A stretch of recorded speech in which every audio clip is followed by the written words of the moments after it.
Eu sempre adotei uma definição de Vitruvius, um arquiteto romano.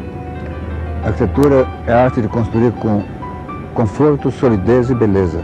Cada um de nós, quando faz a sua obra, que está pensando no conforto da obra, está pensando também na solução plástica. É indispensável ao arquiteto que ele tenha essa preocupação. E, naturalmente, uns têm mais o dom da beleza do que outros. Uns conseguem obter resultados melhores do que outros. Mas a intenção plástica é obrigatória para quem faz arquitetura. E o Eduardo, nessa ocasião, viajava muito para o Rio de Janeiro. Ele tinha obras no Rio, tinha projetos, tinha sei lá o que ele tinha no Rio. E ele vinha de avião, ele sempre foi entusiasta na aviação, é piloto. E quando o Eduardo atrasava, a coisa ficava assim meia... Enquanto o Eduardo não chegava, não começava o almoço. Quer dizer, era a presença do Eduardo que fazia, que deflagrava a conversa e aquela intimidade que havia entre os arquitetos e os próximos futuros arquitetos de São Paulo. E nessa ocasião, ou pouco depois disso, apareceu a ideia que o louco, o Eduardo, que ainda está aqui, e outros poucos loucos, que felizmente existiam nessa ocasião, inventaram de fazer um prédio para o Instituto de Arquitetos. Eu nunca fui um homem muito hábil no manejo de dinheiro, ou de saber como é que se fazem operações financeiras, essas coisas. Talvez seja um arquiteto um pouco à maneira antiga. Mas dava para perceber que o Eduardo, o Rino, o Artigas, e agora alguém que eu estou mais esquecendo, enfim, mas o Eduardo principalmente, ele tinha algum parafuso a menos, porque inventar a história de comprar um terreno, aquela meia dúzia de gatos, para fazer um prédio para os arquitetos, era coisa de delírio. E o Eduardo não bebia, ele almoçava, tomava sua cervejinha talvez, mas nunca deu para... Era coisa de delírio mental mesmo. Pois bem, eles se uniram, eu só assisti aquilo, torcendo para que desse certo, mas no fundo achando que a coisa não ia dar certo, porque não havia possibilidade prática de dar certo.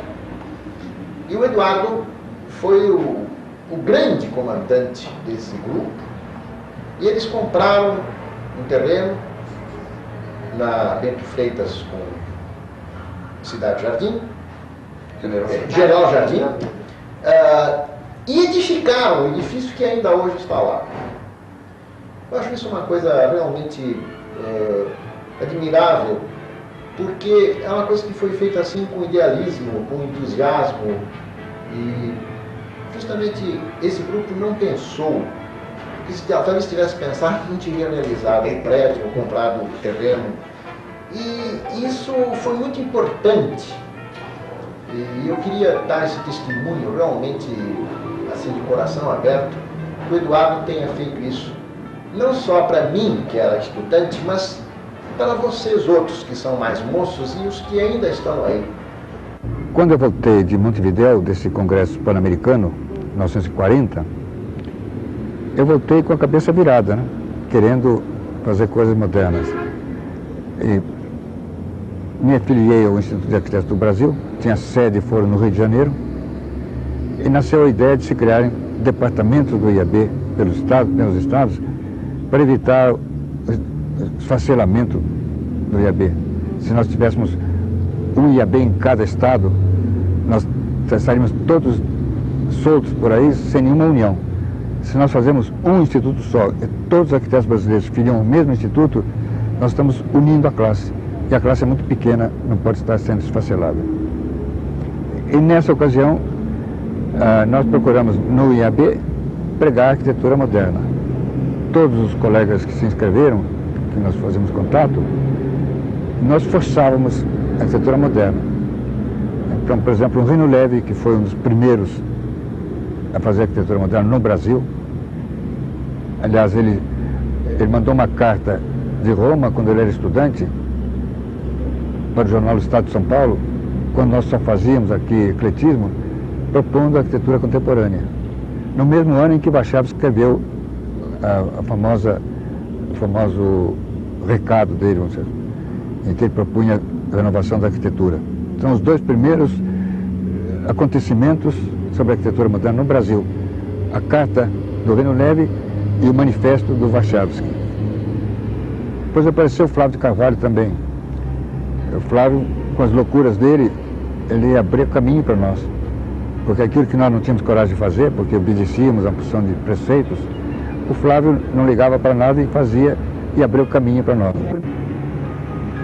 O primeiro projeto moderno que eu fiz,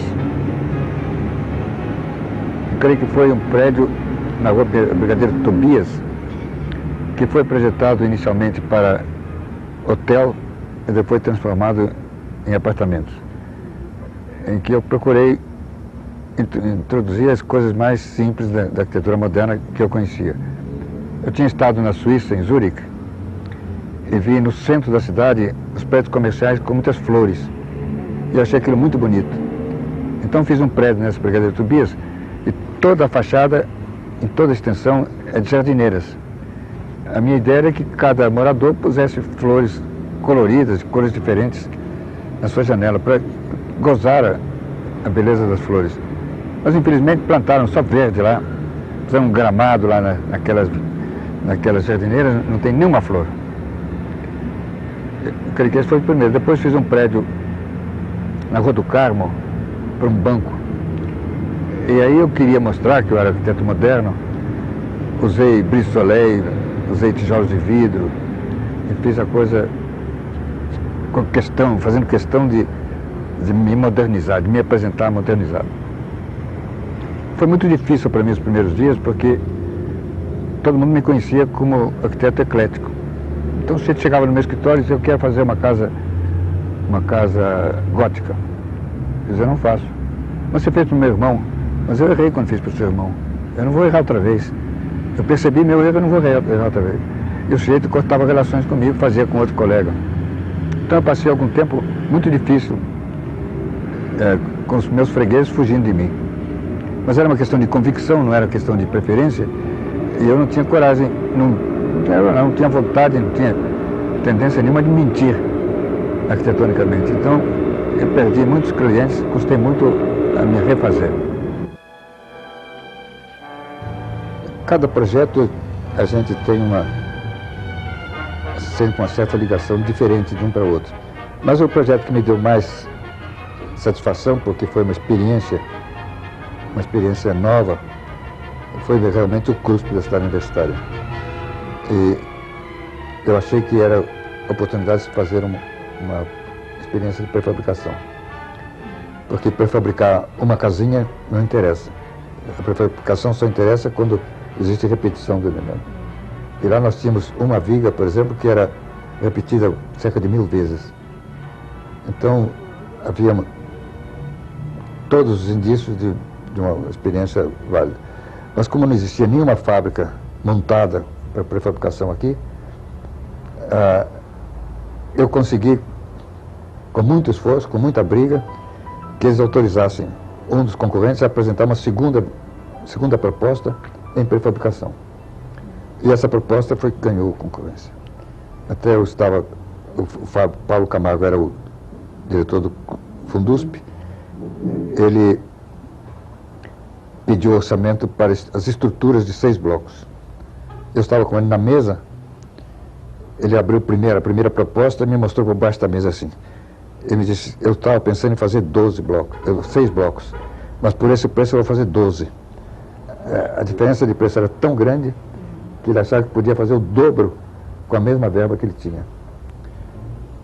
Então, mas eles continuavam não tendo confiança. Então deram o primeiro bloco para uma firma que fazia concreto tradicional, e a segunda turma, o segundo grupo, então, recebeu a incumbência de fazer, acho que 2 prédios ou 3 prédios.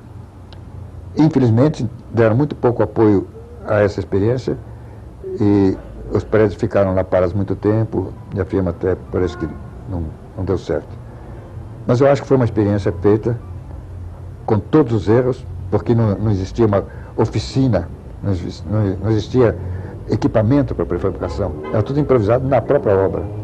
Prefabricação bom porque se faz numa oficina, com cobertura contra sol e chuva, com equipamento todo à vista, com técnico todos os dias assistindo, né? E na obra é a mesma coisa que a construção comum, com todos os erros que a obra oferece. Mas, de qualquer jeito, eu acho que foi uma experiência muito válida. E lutei muito porque havia uma oposição terrível contra a prefabricação. Mas eu achei que era uma oportunidade, e por isso é a obra que eu fiz esse projeto junto com o Joel Ramalho Filho e o Sidney de Oliveira. Nós éramos os 3 arquitetos. Vocês estão vendo aqui uma escada que termina no primeiro andar. A razão é que essa escada é uma escada de emergência. A escada de acesso ao prédio está lá no fundo, lá atrás. E esta aqui é apenas uma escada de emergência para o fogo. Se houvesse um incêndio, as pessoas que estivessem para cá não teriam saída. Então fizemos essa escada externa, mas que não vai até o chão, porque é escada exclusivamente de saída de emergência, não é de entrada. E 2 metros e pouco, até eu sou capaz de pular se tiver um fogo atrás de mim. Então foi essa a razão dessa escada interrompida assim no primeiro andar. Aqui nós podemos ver bem o espaço que nós criamos para lazer e estar do estudante. Embora aquele prédio tenha sido alterado arquitetonicamente, que eu não concordo, e o térreo que devia ser pilotia aberto, era a área de sombra do descanso dos estudantes, tenha sido fechada, mas o espaço aberto está aqui. Aqui deveria haver bancos, lugar para estar, um jogo de voleibol, por exemplo, caberia perfeitamente aqui, jogos pequenos, de modo que o estudante vivesse isso aqui. E os outros seus colegas, das suas janelas, dos seus balcões, pudessem assistir tudo isso. Eu lamento que a coisa tenha sido alterada, especialmente com este espaço aí reduzido ou destruído, com essas construções que não tem sentido nenhum estarem localizadas aqui. A nossa ideia de desencontrar os prédios, embora paralelos, mas em vez de fazer um ao lado do outro defasados, porque a entrada é toda por aquele caminho coberto lá do outro lado, na extremidade, era de criar um ambiente maior, livre aqui, uma área de estar, de lazer, de descanso dos estudantes. Infelizmente, isso não foi entendido, porque construíram outros trecos horrorosos aqui no meio. Não tem sentido tapar essa área livre com essas construções que tem tanto espaço por aí para colocar. E vão exatamente na área destinada ao lazer dos estudantes, a área de estar dos estudantes, foram meter essas coisas todas aqui que eu não compreendo e protesto com veemência constantemente. O prédio do INPS, eu fui convidado a projetar aquele prédio num lugar onde havia um cortiço chamado Vaticano. Era um cortiço enorme, Vaticano, é um buraco, numa rua estreita, Rua da Abolição, e a intenção era fazer um prédio muito econômico, mas com todo conforto, para trabalhadores de pequenas indústrias em volta do centro da cidade. Então eu procurei fazer com o máximo de economia que eu poderia imaginar, sem prejuízo do conforto. Então, por exemplo, naquele tempo, o Código de Obras, Arthur Saboia, exigia para dormitórios 3 metros de pé direito, para salas 2,5 metros. Então o que eu fiz? Fiz duplex. Cada 2 andares eu ganho 50 centímetros de fatia em todo o prédio. Com isso eu pus mais dois andares em cima do prédio, no mesmo gabarito. Eu tinha o gabarito limitado por uma linha inclinada, saindo da soleira do outro lado e com uma inclinação de 1 por 1,5, se não me engano. Então, dentro desse limite, eu pus mais 2 andares, só reduzindo 50 centímetros por andar. Como eu não tinha o corredor no segundo andar, porque era só dos quartos, eu pus os banheiros em cima, no lugar dos corredores. O elevador para de 2 em 2 andares. O preço maior por unidade de uma construção é o elevador. E quanto mais parado estiver, mais caro ele fica. Se eu paro a metade das vezes que um outro prédio teria, evidentemente eu estou fazendo uma grande economia. Então o elevador para só no andar das salas, não nos quartos. E assim eu procurei fazer o máximo de economia. Pôs uma área grande de de estar, de lazer, no porão, no chão, que foi transformado, infelizmente, em garagem de todos os vizinhos lá. Está uma sujeira medonha. No último andar, a cobertura, eu fiz uma área de estar. É um ponto muito bonito, a gente domina todo o centro da cidade, que também está como cheio de rastros, tá? Tudo que sobra dos apartamentos põe lá em cima, sem nenhum cuidado, infelizmente. Eu quero chamar a atenção deste mal. E os apartamentos estão lá. Estão na rua, no alinhamento da rua, onde eu podia fazer térreo mais 2 andares, eu pus lojas para servir aos moradores. É um empório, um açougue, enfim, coisas que as famílias que moram lá precisam comprar. Nos 2 andares seguintes eu pus salas pequenas, que seriam assim para uma cabeleireira, um alfaiate, tudo com o objetivo de servir aos moradores. Então, o conceito de habitação estava bem próximo. Nós entendemos que habitação não é casa. Casa é um dos elementos da habitação. Se você não tem acesso ao trabalho, à escola, à saúde, não é habitação, é apenas um abrigo, não é uma habitação. Então lá eu procurei dar o sentido de habitação, o mais completo possível dentro de uma cidade. O acesso ao trabalho lá é fácil, porque as ruas estão cheias de transporte. O acesso ao lazer também. Mas as coisas íntimas em volta da casa eu procurei pôr para que o morador, o trabalhador do centro tivesse todo o conforto possível.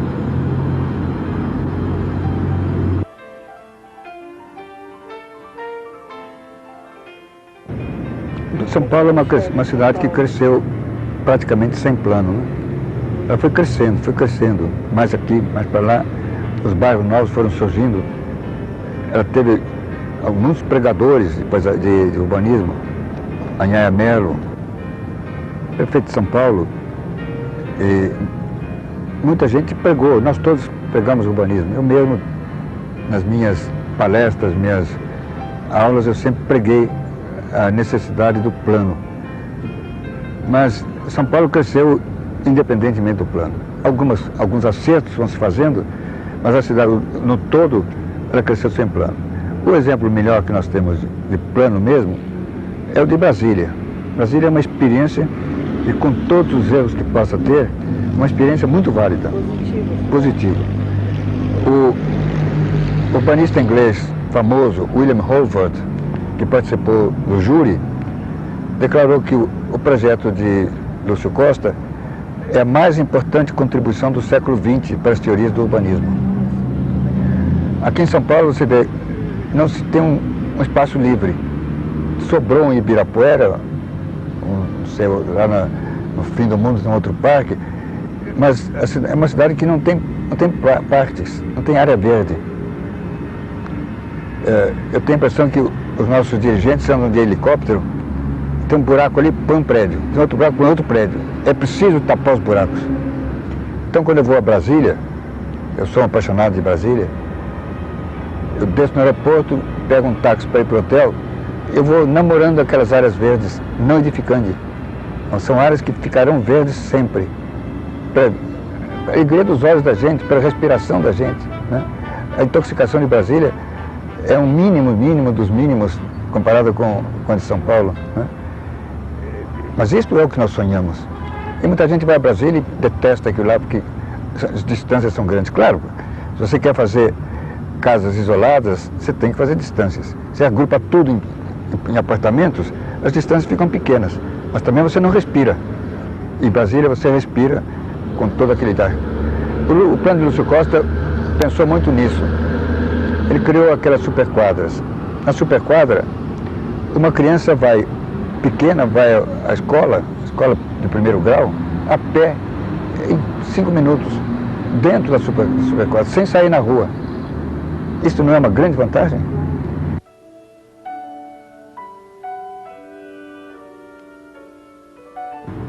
Eu me sinto muito contente, muito feliz numa sala de aula. Acho que os alunos me tratam com muito carinho pelo meu cabelo branco que eu tive. E isso me prende muito. Você viu a estátua que fizeram aqui? Eu estava pensando em deixar Mogi, porque essa viagem me cansa. Mas como eu posso deixar Mogi se os alunos me tratam com esse carinho? Então eu vou ficando e me prendo muito. Hoje eu sou professor em 4 escolas e vivo no meio dos alunos com muito prazer. Eles me dão muita energia, me dão juventude. Eu escrevi isso aqui para o Congresso Cidades do Futuro, pensando em Brasília, que eu chamo de Cidade do Futuro. Eu vi e admirei as pirâmides de Gizé, Miquerinos, Quéopes, Quefrem, faraós que se diziam filhos do deus Ré. Eu vi a Esfinge, imponente e misteriosa. Eu vi Karnak, suas estátuas, suas colunas, mais de 100, com quase 5 milênios de idade.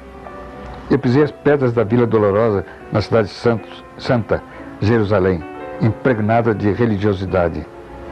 Eu vi o Partenon de Acrópole de Atenas, a mais perfeita obra, a mais pura de toda a história da arquitetura. Eu vi o Portal dos Leões em Micenas. Eu vi o Epidauros, de acústica perfeita, e o Canal de Corinto, a passagem estreita. Eu vi o Coliseu e o Panteão dos Romanos. Eu vi Conímbriga, o Templo de Diana, em Portugal. Eu vi São Basílio, na Praça Vermelha, além da Catedral. Eu vi Tiahuanaco nos Andes bolivianos, a Porta do Sol esculpida na pedra há 10 mil anos. Eu vi Machu Picchu, Cusco, Sacsayhuamán, Tikal, Chichén Itzá, Uxmal, monumentos pré-colombianos. Tudo isso eu vi e admirei. Tudo isso existe. Após séculos e séculos, a arte permanece, resiste. Conhecendo seus monumentos, sua memória, eu posso analisar a cultura desses povos, sua vida e sua história. Mas quando Hiroshima me vem à lembrança, a mais horripilante demonstração de crueldade, o sacrifício do inocente, a mulher, a criança, a destruição instantânea de toda uma cidade, eu me pergunto preocupado. A arquitetura contemporânea sobreviverá à onda de destruição que hoje há? Quantos séculos Brasília será admirada se a guerra nuclear for deflagrada? E se a bomba limpa for detonada, haverá vida humana no planeta após essa loucura para ver e admirar a arquitetura? Ó Deus, Senhor, Tu que és seu Criador, arquiteto do universo, humildemente venho te pedir, salve esta Tua obra grandiosa, maravilhosa, que o Teu Filho, homem ingrato e perverso, insiste em destruir. Eu desejo, todos nós desejamos com ardor, que a cidade do futuro seja a cidade da paz, a cidade do amor.